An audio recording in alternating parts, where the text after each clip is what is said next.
folks, welcome to this week's Ag Report. So this week we're going to talk about a little different kind of ag. We're going to talk about gardening. Now, gardening can mean a lot of different things. Probably what jumps to your mind is you're thinking, oh, a big garden and you've got to have a little tractor or a tiller or something like that.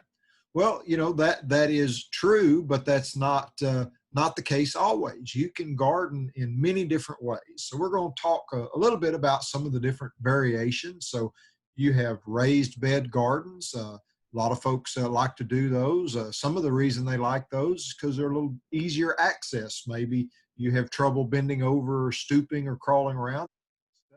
This gets it up a little higher for you. Also with the raised bed, you're able to bring in different soil types. One thing about Ellis County is we have a high pH, kind of a black gumbo type soil. That can present its own unique challenges to growing a garden. Even some of your legumes and things like that may struggle to grow in that black land.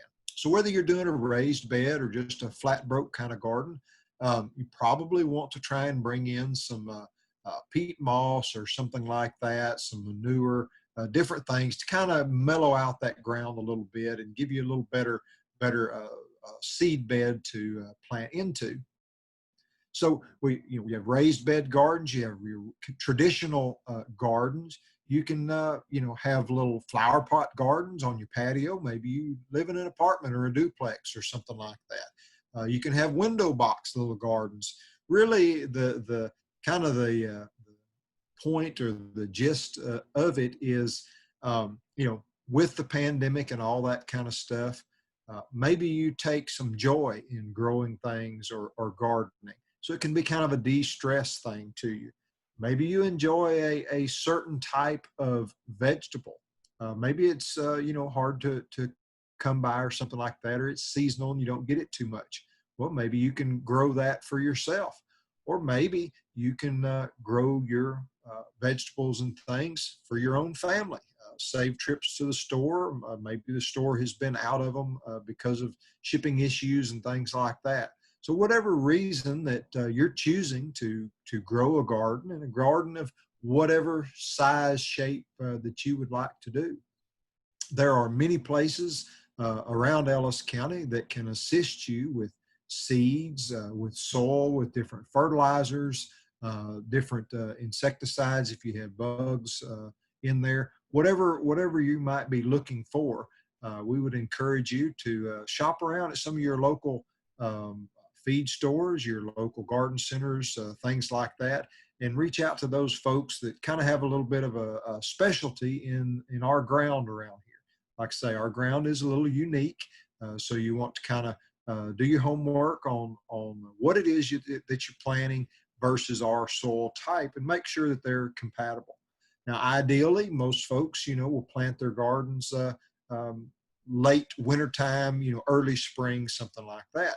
So we are past that, but we do live in an area that our frost is usually somewhere in November. So if you have some access to, watering your garden, you can kind of plant whenever you would like. You could have you a nice fall garden if you would like. So just, remember to kind of see what the heat stress is of the things you're wanting to plant.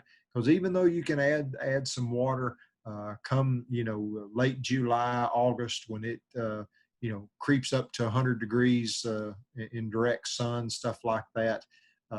No matter how much water you're given, there will be some stress on that plant and possibly some wilting. So keep that in mind as you're choosing what it is that you'd like to do. But in the end, let it be something good for you, and let it be something fun, good for your family. Involve your kids or your grandkids, that kind of stuff in there, and give them a taste of getting their hands in the soil and getting their fingers dirty, and getting maybe a green thumb, you might say. Never know what kind of interest you might spark there. So hope you've enjoyed this week's Ag Report, talking about gardening, and just encourage you to reach out to your local growers and organizations and stuff. You can get a wealth of information. Just remember, Try and keep it specific to Ellis County if you can. That'll help you do your best with it. Wish y'all luck with your gardens, whatever form it is that you'd like to do. Y'all take care now.